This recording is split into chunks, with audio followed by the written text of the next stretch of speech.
ಸಾಮಾನ್ಯವಾಗಿ ಮನೆಯ ತುಂಬ ನಿಯರೆಸ್ಟ್ ಆಲದ ಮರ, ಹರಳಿ ಮರ ಬೇಡ. ಅದರ ವೃಕ್ಷದ ನೆರಳು ಬಹಳ ಸುದೀರ್ಘವಾಗಿರೋದ್ರಿಂದ ಮನೆಯ ಕಟ್ಟಡವನ್ನು ವೀಕ್ ಮಾಡ್ತದೆ ಮತ್ತು ಅದು ದೇವ ವೃಕ್ಷಗಳಾಗಿರೋದ್ರಿಂದ ಅದು ಅಷ್ಟೊಂದು ಶುಭದಾಯಕವಲ್ಲ ಅಂತ ನಾವು ಹೇಳ್ತೀವಿ. ಇಡೀ ಮನೆಯ ಕನ್ಸ್ಟ್ರಕ್ಷನ್ ಅನ್ನ ಯಾವುದೋ ಒಂದೇ ಒಂದು ವೃಕ್ಷದಿಂದ ಮಾಡಿದ್ರೆ, ಅಂದ್ರೆ ಯಾವುದು ಶುಭ ವೃಕ್ಷ ಅಂತ ಹೇಳಿದೀವಲ್ಲ, ಒಂದು ವೃಕ್ಷದಿಂದ ಇಡೀ ಗೃಹವನ್ನ ನಿರ್ಮಾಣ ಮಾಡಿದ್ರೆ ಅತ್ಯುತ್ತಮವಾದ ಫಲವು ನಿಮಗೆ ಪ್ರಾಪ್ತಿಯಾಗತ್ತಂತೆ.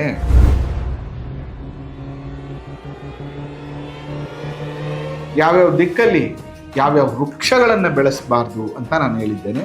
ಅದರಲ್ಲೂ ಕೂಡ ನಿಮಗೆ ಪೂರ್ವ ಮತ್ತು ಉತ್ತರದಲ್ಲಿ ಕಾಂಪೌಂಡ್ಗಿಂತ ಎತ್ತರವಾದ ವೃಕ್ಷಗಳು, ಗಿಡಗಳನ್ನು ಬೆಳೆಸಬೇಡಿ. ಯಾಕಂದ್ರೆ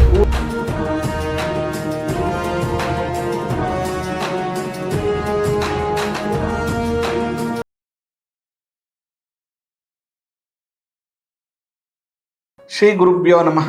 ಮಾಯಕಾರ ಪ್ರಭುವೇ ನಮಃ. ವಾಸ್ತು ಪುರುಷಾಯ ವಿದ್ಮಹೆ ಕ್ಷೇಮಂಕರಾಯ ಧೀಮಹಿ ತನ್ನೋ ವಾಸ್ತು ಪ್ರಚೋದಯಾತ್. ಆರಾಧ್ಯ ದೈವನಾಗಿರುವಂತಹ ಮಲೆ ಮಹದೇಶ್ವರರನ್ನ ಮನದಲ್ಲಿ ನೆನೆಯುತ್ತಾ ವಿದ್ಯಾಗುರುಗಳ ತಂದೆ ತಾಯಿಯ ಪಾದಾರವಿಂದಗಳಿಗೆ ನಮಸ್ಕಾರವನ್ನು ಮಾಡ್ತಾ, ಜಗದ್ಗುರು ಪಂಚಾಚಾರ್ಯರನ್ನ, ಬಸವಾದಿ ಶರಣರನ್ನ ಮನದಲ್ಲಿ ನೆನೆಯುತ್ತಾ ನನ್ನೆಲ್ಲ ಪ್ರೀತಿಯ ವಾಸ್ತುವಿಜ್ಞಾನ ವೀಕ್ಷಕ ಬಂಧುಗಳಿಗೆ ನಿಮ್ಮ ಮೂಗೂರು ಮಧು ದೀಕ್ಷಿತ್ ಮಾಡುವ ಪರಿಪೂರ್ಣವಾದಂಥ ನಮಸ್ಕಾರಗಳು. ಹೇಗಿದ್ರಿ? ಚೆನ್ನಾಗಿದ್ರಿ ಅಂತ ನಾನು ಕೂಡ ಭಾವಿಸ್ತೇನೆ. ಜೊತೆಗೆ ನಾನು ಎಲ್ಲ ಸಂಚಿಕೆಗಳಲ್ಲಿ ಹೇಳುವಂಥ ರೀತಿ ತುಂಬ ವಾಸ್ತು ಬಗ್ಗೆ ತಲೆ ಕೆಡಿಸ್ಕೋಬೇಡಿ. ಮೂಲ ಸಿದ್ಧಾಂತಗಳು, ನಮ್ಮ ಋಷಿಗಳು, ನಮ್ಮ ಹಿರಿಯರು ಏನು ಹೇಳಿಕೊಟ್ಟಿದ್ದಾರೆ ಅದಷ್ಟನ್ನು ಮಾತ್ರ ಫಾಲೋ ಮಾಡಿ.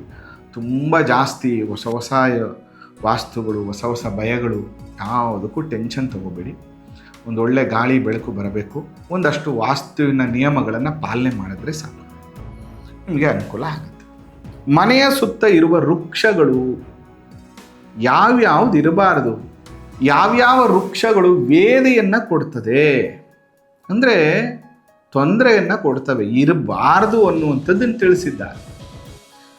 ನೋಡಿ, ಪೂರ್ವ ದಿಕ್ಕಿನಲ್ಲಿ ಅರಳಿ ಮರ, ಕಕ್ಕೆ ಮರ, ಆಗ್ನೇಯದಲ್ಲಿ ಹಾಲು ಸುರಿಸುವ ಮರಗಿಡಗಳು, ದಕ್ಷಿಣದಲ್ಲಿ ಬಸ್ರಿ ಮರ, ಬೇವಿನ ಮರ, ನೈಋತ್ಯದಲ್ಲಿ ಕದಂಬ ವೃಕ್ಷ, ಪಶ್ಚಿಮದಲ್ಲಿ ಆಲದ ಮರ ಮತ್ತು ಮಾವಿನ ಮರ, ವಾಯುವ್ಯದಲ್ಲಿ ಮುಳ್ಳಿನ ಮರಗಳು ಅಂದರೆ ಮುಳ್ಳು ಇರುವಂತಹ ಮರಗಳು, ಉತ್ತರ ದಿಕ್ಕಲ್ಲಿ ಹತ್ತಿ ಮರ ಮತ್ತು ಬಾಳೆ ಗಿಡ, ಈಶಾನ್ಯದಲ್ಲಿ ಬಾಳೆ ಗಿಡ ಅಥವಾ ಫಲ ನೀಡುವ ವೃಕ್ಷಗಳೇನಾದರೂ ಇದ್ದರೆ, ಅದರ ಜೊತೆಗೆ ಕ್ಯಾಕ್ಟಸ್ ಅಂತ ಮುಳ್ಳಿರುವಂತಹ ಚಿಕ್ಕ ಚಿಕ್ಕ ಗಿಡಗಳೇನಾದರೂ ನಿಮ್ಮ ಮನೆಯಲ್ಲಿದ್ದರೆ ಅತ್ಯಂತ ಅಶುಭ ಫಲವನ್ನು ನೀಡ್ತವೆ. ಅದರಿಂದ ಇಲ್ಲಿ ಹೇಳಿರುವಂತಹ ರೀತಿಯಲ್ಲಿ ಸಾಮಾನ್ಯವಾಗಿ ಮನೆಯ ತುಂಬ ನಿಯರೆಸ್ಟ್ ಆಲದ ಮರ, ಹರಳಿ ಮರ ಬೇಡ. ಅದರ ಬೇರು ಮತ್ತು ಅದರ ವೃಕ್ಷದ ನೆರಳು ಬಹಳ ಸುದೀರ್ಘವಾಗಿರೋದ್ರಿಂದ ಅದು ಮನೆಯ ಕಟ್ಟಡವನ್ನು ವೀಕ್ ಮಾಡ್ತದೆ ಮತ್ತು ಅದು ದೇವ ವೃಕ್ಷಗಳಾಗಿರೋದ್ರಿಂದ ಯಾವುದೇ ವೃಕ್ಷಗಳ ನೆರಳು ಮನೆ ಮೇಲೆ ಬಿದ್ದರೆ ಅದು ಅಷ್ಟೊಂದು ಶುಭದಾಯಕವಲ್ಲ ಅಂತ ನಾವು ಹೇಳ್ತೀವಿ. ಮತ್ತು ನಾನು ಹೇಳಿರುವಂಥ ರೀತಿಯಲ್ಲಿ ಯಾವ್ಯಾವ ದಿಕ್ಕಲ್ಲಿ ಯಾವ್ಯಾವ ಮರ ಇರಬಾರ್ದು ಅನ್ನುವಂಥದ್ದನ್ನು ಕೂಡ ನೀವು ಪರಿಗಣನೆಗೆ ತಗೋಬೇಕಾಗ್ತದೆ. ಇದು ಬಹಳ ಮುಖ್ಯ. ಈ ರೀತಿಯಾಗಿ ನೀವು ಸರಿಯಾದ ಕ್ರಮದಲ್ಲಿ ಯಾವ್ಯಾವ ವೃಕ್ಷಗಳು ನೋಡಿ, ಈಶಾನ್ಯದಲ್ಲೆಲ್ಲ ಒಂದು ಬಾಳೆ ಗಿಡ ಇಟ್ಬಿಟ್ಟಿರ್ತೀರ, ಉತ್ತರದಲ್ಲೆಲ್ಲ ಒಂದು ಬಾಳೆ ಗಿಡನ ಇಟ್ಬಿಟ್ಟಿರ್ತೀರ, ನಿಮಗೆ ಪ್ರಾಬ್ಲಮ್ಸ್ ಏನಕ್ಕೆ ಆಗ್ತಾ ಇದೆ ಅಂತಲೇ ಗೊತ್ತಿರಲ್ಲ. ಅದೇ ರೀತಿ ಪಶ್ಚಿಮದಲ್ಲಿ ಆಲದ ಮರ ಇರಬಾರ್ದು, ಮಾವಿನ ಮರ ಇರಬಾರ್ದು ಅಂತ ಹೇಳಿದ್ದಾರೆ. ಪಶ್ಚಿಮದಲ್ಲಿ ಮಾವಿನ ಮರ ಇತ್ತು, ಅದು ಅಷ್ಟೊಂದು ಅಭಿವೃದ್ಧಿಯನ್ನು ಕೊಡೋದಿಲ್ಲ, ಮನೆಯ ಅಭಿವೃದ್ಧಿಯನ್ನು ಕ್ಷೀಣ ಮಾಡುತ್ತೆ ಅಂತ ಶಾಸ್ತ್ರದ ಉಲ್ಲೇಖಗಳನ್ನು ತಿಳಿಸಿದ್ದಾರೆ. ಇನ್ನು ಬಿಲ್ಪತ್ರೆ, ದಾಳಿಂಬೆ, ಒಕ್ಕುಳ, ಸುರವನ್ನೆ, ನಾಗಸಂಪಿಗೆಯನ್ನು ನೀವು ಬೆಳೆಸ್ಬೋದು, ಅದರಿಂದ ಯಾವುದೇ ಥರದ ದೋಷಗಳಿಲ್ಲ ಅನ್ನುವಂತಹ ವಿಷಯಗಳನ್ನು ಕೂಡ ನಮಗೆ ತಿಳಿಸ್ಕೊಟ್ಟಿದ್ದಾರೆ. ಇದು ಮನೆ ಸುತ್ತ ಇರುವಂತಹ ವೃಕ್ಷಗಳ ಬಗ್ಗೆ. ಆದರೆ ಕಳೆದ ಸಂಚಿಕೆಯಲ್ಲಿ ನಾನು ನಿಮ್ಗೆ ಹೇಳಿದ್ದೆ ಯಾವ್ಯಾವುದನ್ನು ಬಳಸ್ಬೋದು, ಅಂದರೆ ಮನೆ ನಿರ್ಮಾಣ ಹಂತದಲ್ಲಿ ಯಾವ್ಯಾವುದನ್ನು ಬಳಸಬಹುದು ಅಂತ. ಆದರೆ ಇದಕ್ಕೊಂದು ವಿಧಿಯನ್ನು ಹೇಳಿದ್ದಾರೆ ಅವರು. ಏನಂದರೆ, ಇಡೀ ಮನೆಯ ಕನ್ಸ್ಟ್ರಕ್ಷನನ್ನು ಯಾವುದೋ ಒಂದೇ ಒಂದು ವೃಕ್ಷದಿಂದ ಮಾಡಿದ್ರೆ, ಅಂದರೆ ಯಾವುದು ಶುಭ ವೃಕ್ಷ ಅಂತ ಹೇಳಿದೀವಲ್ಲ ಆ ವೃಕ್ಷಗಳು, ಎಕ್ಸಾಂಪಲ್ ಇಪ್ಪೆ, ಅರಗ್ವದ, ಬಿಳಿ ಅಥವಾ ಹಳದಿ ದೇವದಾರು, ತೇಗ, ಒನ್ನೆ, ನೇರಳೆ, ಚಂಡ್ರ ಅಥವಾ ಹಲ್ಸು ಅಂತ ಏನು ಹೇಳ್ತೀವಿ, ಇದರ ಯಾವ್ದಾರು ಒಂದು ವೃಕ್ಷದಿಂದ ಇಡೀ ಗೃಹವನ್ನು ನಿರ್ಮಾಣ ಮಾಡಿದ್ರೆ ಅತ್ಯುತ್ತಮವಾದ ಫಲವು ನಿಮಗೆ ಪ್ರಾಪ್ತಿಯಾಗತ್ತಂತೆ. ಅದೇ ಒಂದು ಗೃಹ ನಿರ್ಮಾಣವನ್ನು ಮಾಡಲಿಕ್ಕೆ 2 ವೃಕ್ಷಗಳನ್ನು ಬಳಸಿದ್ರೆ ಅದು ಮಧ್ಯಮ ಫಲವನ್ನು ಕೊಡುತ್ತಂತೆ. 3 ವೃಕ್ಷಗಳನ್ನು ಬಳಸಿದ್ರೆ ಅಧಮ ಫಲವನ್ನು ನೀಡುತ್ತಂತೆ.